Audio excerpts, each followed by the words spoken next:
puntualmente en lo de la inflación, digamos, si bien lo venimos hablando, está en todo esto que decimos, si tuvieras que definir una variable, digamos, porque se viene dando inflación con emisión monetaria, sin emisión monetaria, pululan opiniones de todos lados. Hoy, ¿vos qué crees que está asociada? ¿Más a la puja salarial? ¿Más por ahí a una cuestión del costo de los alimentos? Y que en el primer eslabón, quizá en los dueños de la tierra, o en alguno de esos, digamos, mercados muy concentrados o torta muy concentrada, como vos decías, se genera de ahí un problema que luego no se puede detener y que ya genera una tendencia, una inercia inflacionaria indetenible. Bueno, es muy difícil desagregar los aspectos que generan la inflación, cuantitativamente. Vos haces bien en señalar la diversidad de los elementos, pero hay un combo, terrible, que es el aspecto monetario y el aspecto de la estructura económica. ¿Qué es esto? El Banco Central tiene que emitir permanentemente moneda.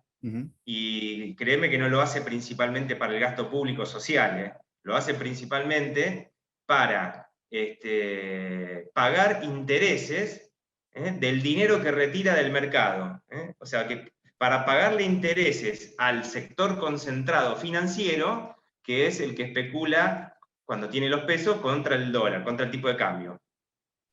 Y el segundo punto es la concentración económica de los sectores, que así como el sector financiero le ocurre, también ocurre en otros sectores, tal vez el más importante en términos del IPC es el de alimentos, que pocas empresas en determinados rubros controlan los precios del mercado nacional. Entonces, cuando hay un excedente monetario, producto de los intereses de la deuda que paga el Tesoro Argentino y el Banco Central, los sectores que tienen capacidad para fijar precios, sector financiero, sector de alimentos, acero, aluminio, etcétera, ¿qué hacen? Obviamente, aumentan los precios para quedarse con esos excedentes, o ya sea para mantener su tasa de rentabilidad, porque baja la demanda o porque simplemente pueden hacerlo. Entonces, la concentración también tiene que ver con el problema monetario de una estructura económica que está insolvente, fallida. Lo que pasa es que muchos mencionan solamente al gasto público y solamente la emisión monetaria relativa al gasto público. Pero te pongo un ejemplo.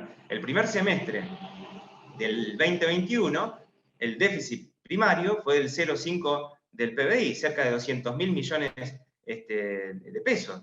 Pero en ese mismo periodo, el Banco Central tuvo que emitir 500.000 millones de pesos para los intereses de la deuda del Tesoro Nacional, 500 y pico mil millones de pesos para intereses que tiene el propio Banco Central y otros 500 y pico mil millones de pesos para la compra de divisas del sector extranjero. Fíjate la proporción, estamos hablando de 1,7 billones aproximadamente de pesos que no son gasto público, que son intereses de deudas. Sí, sí, Y esto es lo que nadie dice. automáticamente que se emiten terminan en las mismas manos, digamos, concentradas, bien Claro, concentradas. claro. ¿Cómo? Van al sistema de consumo y van a las empresas que con los precios van acumulando, y estas son las empresas que después presionan sobre los tipos de cambio para dolarizar sus ganancias, y entonces se produce la puja distributiva y la de precios. Entonces algunos dicen, bueno, basta de gasto público, ¿y termina el problema reduciendo el gasto público? Evidentemente no, porque el exceso monetario va a seguir y porque las empresas que dominan estos segmentos van a seguir teniendo discrecionalidad sobre los mercados. Entonces, la disciplina fiscal, claro que es importante y positiva, pero es como decir que estoy mirando un mosquito cuando está pasando un camello. Claro, claro. Esa es la hipocresía de muchos sectores que critican solamente el gasto público social cuando es una pizca con respecto a un guitoducto, permítame la expresión, que está saliendo permanentemente y manteniendo una situación de permanente riesgo de explosión.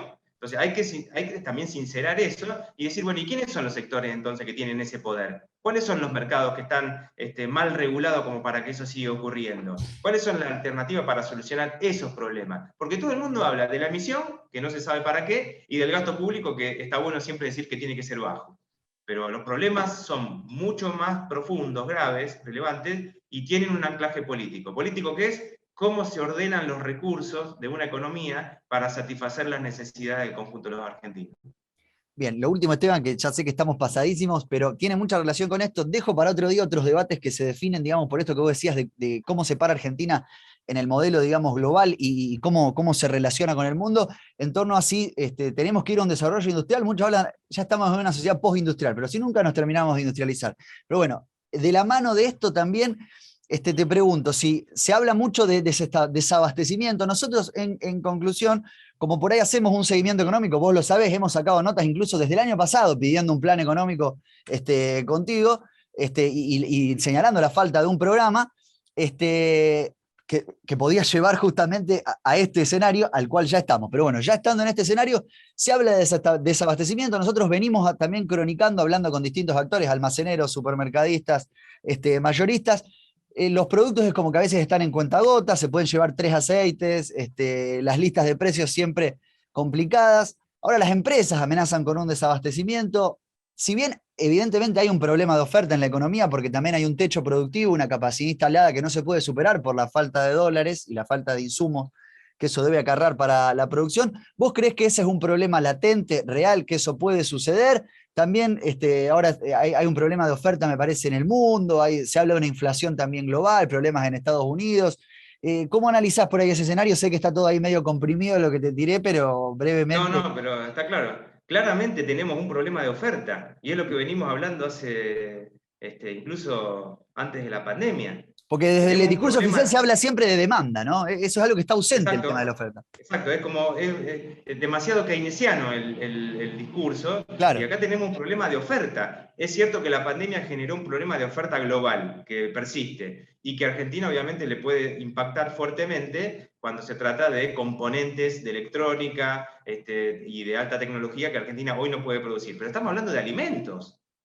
La Argentina, ya, si tenemos que importar alimentos, sería una cosa ridícula. Y si importamos algún alimento que no producimos específicamente, una fruta determinada, el kiwi de Chile o la palta también de Chile, bueno, produzcamos una alternativa o sustituyamos ese producto. Pero estamos hablando de alimentos. ¿Cómo la Argentina no va a poder producir los propios alimentos para su población?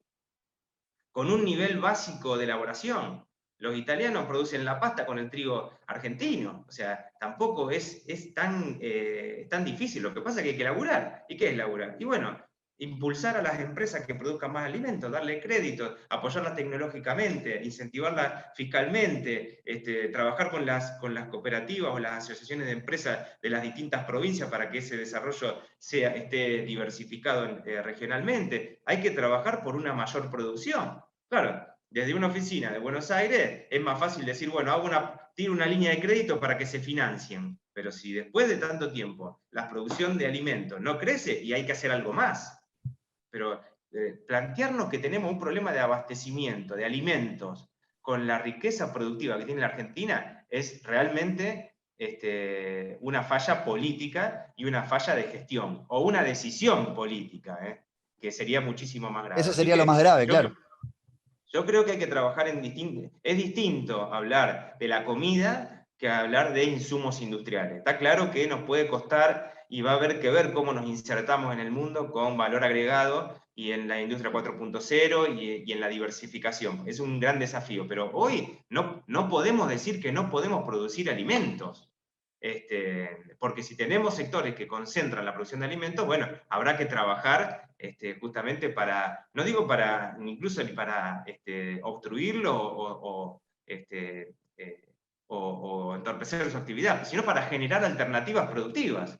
Las ciudades tienen mucho que hacer en términos de producción de alimentos, sobre todo en esta onda de la alimentación sana y orgánica. Bueno, hay mucho también por ahí, ¿no? Lo que es frutas y verduras, son rubros que tienen precios extremadamente oscilantes, ¿no? Variables, estacionales. Se Claro. puede trabajar justamente con el almacenamiento, con cámaras de frío, o sea, tantas cosas que se pueden hacer para mejorar la producción y distribución de alimentos a precios razonables que sinceramente no se están haciendo. Entonces todos hablan de la macro, pero después cuando hay que ponerse a producir es como que faltan los responsables. Claramente, el sector empresario también tiene lo suyo, porque Lógico, muchas veces lógico. no se invierte para generar una expansión en la producción, con la excusa de que el Estado me cambia la regla, que los impuestos, es cierto, pero Está bueno, claro. ahí es donde está el trabajo mancomunado.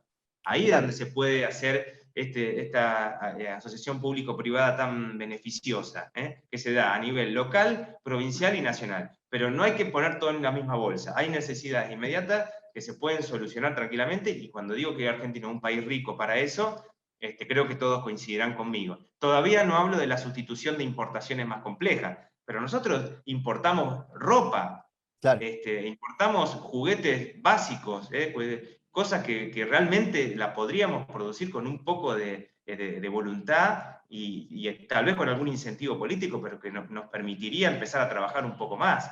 La sustitución de importaciones tiene que ser planificada y hay que ponerle ganas, pilas. ¿Cuántas cosas hemos dejado de elaborar simplemente porque cuando los empresarios iban a la oficina pública le decían, no, no lo produzcas más, importalo?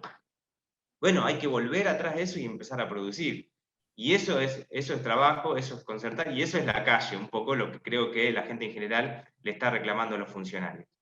Está claro, Esteban, y está claro lo de responsabilidad también empresaria que vos marcás, pero creo que la conclusión, y también en torno a los análisis, a los debates, a los desafíos que siguen, ¿no? Que se suceden en una economía, luego la sustitución de importaciones, luego la tecnologización, pero hoy la urgencia de los problemas y la gravedad de la situación es tal que hay como que concentrarse en eso, y lo que subyace es la falta de un programa y de un rumbo que podría facilitar hacerle alguna exigencia o algún pedido a los empresarios en ese sentido. Como vos decías antes, a río revuelto, ganancia de pescadores, y todos quieren sacar su tajada. Bueno, Esteban, no te quiero robar más tiempo, sé que nos hemos excedido un poco. Desde ya te agradezco la comunicación, y bueno, queda desde ya abierto el canal comunicativo para profundizar el análisis más adelante, en algunas semanas, esperemos que con un escenario mejor. Lo dudo, lamentablemente, pero bueno, esperemos que así sea. Bueno, buenísimo, quedo a disposición, un abrazo para todos. Un abrazo, Esteban, hasta luego. Bueno, nos encontramos la próxima en Conclusión TV. Muchas gracias.